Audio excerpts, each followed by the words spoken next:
खुलुमबाय गोजोन फुंबिलिनि गासैबो बडलेण्ड बुब्लिनि अनसायगिरिफोरखौ बरायग्रोबाय। दिनै 27 फेब्रुवारि समबारनि फान्जामुथिखौ फरायथिनो लादों आं गेवलां हाजोहारिया।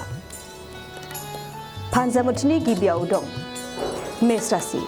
गावनि बिसिनि सायावनो सन्देह जागोन। सन्देह गोसोखौ लानानै बायदिसिना सानफ्लांगोन।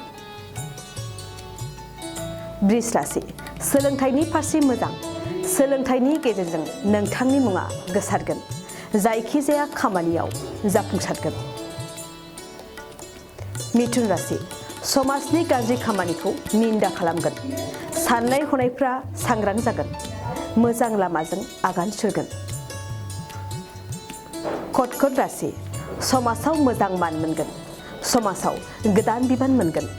गुबुननि बाथ्राखौ लानानै थुलुंगानाया मोनगोन। सिंह राशि। नखराव गिदिर फुजा होगोन।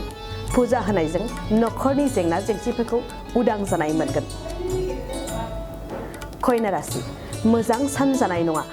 नोंथांनि मावनो लानाय खामानिफोरखौ लोगोआ हेंथा होगोन।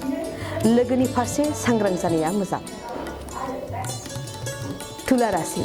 एसे जेंनायावनो सोमोन्दो गावस्रालायगोन। दावराव दावसिजों गोसोआ लोरबां मोनगोन। बायदिसिना सानफ्लांगोन। वृश्चिक राशि।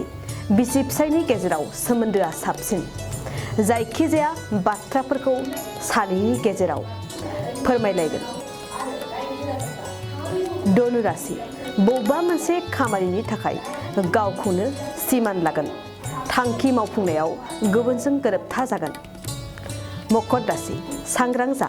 नोंथांनि फारसे लोगोफोरा हिंसा जागोन। मुवा बेसाद सोरजिनायाव सांग्रां जानाया मोजां। कुम्भ राशि। देहायाव हरखाब जेंना नुजाथिगोन। लोरबां देहाखौ जोथोन लाखिगोन। हारसिङै समखौ बारहोहरगोन। मीन राशि। सुथुरनिफ्राय रेहाय मोनगोन। सुथुराबो नोंथांखौ अनसायफिननांगोन। गोसो बायदियै खामानि मावनो हागोन। दिनै सानसेनि राशि फरायथियाबो एसेनोसै। आसा खालामो नोंथांनि दिनैनि साना मोजाङै मोजां थांगोन। बेखौ बडलेण्ड बुब्लि नखरनिफ्राय मिजिंथिबाय। गोजोन्थों।